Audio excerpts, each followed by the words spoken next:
Thing about celebrities, is they're always very good at making it about themselves. Doesn't matter who they are, they turn it back on themselves. We've told you many times, haven't we, here on the show, about how celebrities are willing to front any sort of charity video.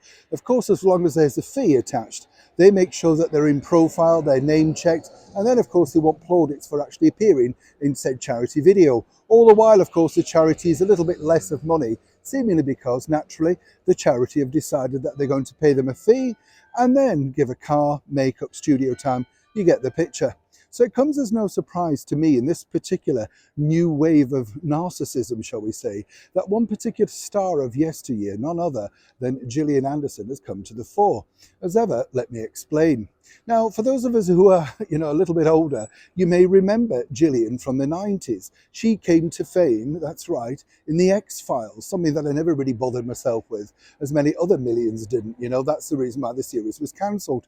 Interesting to note, in a recent return back to the London stage to take on the role of Margot Channing in a version of All About Eve at the Harold Pinter Theatre. That didn't exactly break box office records either. Gillian herself was a little bit difficult to deal with upon press interviews. So it's come as no surprise that she decided to hook up with someone who is in power, the chief writer, Peter Morgan, of the very much disgraced Netflix show The Crown. That's right. And through him, many people say, not me, and as ever, allegedly, she managed to secure the role of a true iconic person. That's right, strangely enough, she took on the part of Margaret Thatcher. You couldn't make it up, could you? And in that particular role, apparently, she did incredibly well. And then they split up and got back together. But according to Gillian, it's this really why the royals should be incredibly grateful for The Crown.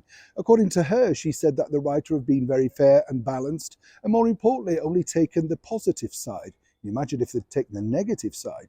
And also she said that they could have come off a lot worse, because she said if you look at the realities, the real life events that they could have covered, perhaps people wouldn't view them in such a positive light. This is Gillian, of course, who is still searching for the spotlight so many years later. It's good to know, though, that being in The Crown has done so much for her career, because the last time we spotted her on TV was a few months back, where she was joining a couple of other actors who we'd never heard of on a sofa to plug a streaming giant, making sure, of course, that you could catch up with some of the very much missed episodes of The X-Files. Yes, it was that funny. But on a serious note, Gillian herself has no idea how dismissive and how disrespectful this is to a country that has truly supported her, given her the opportunity to appear on their wonderful West End stage, and of course given her career, which she apparently openly admitted a few years back. But of course it's easy, isn't it, to bash the British monarchy, particularly when your paramour, that is Peter Morgan, who she's currently dating, is the boss of one of the biggest TV shows on Netflix. And perhaps, just perhaps, he could get you another role once again, making sure, of course, you're not left in the abyss of the X-Files. Neil Sean in the very heart of London.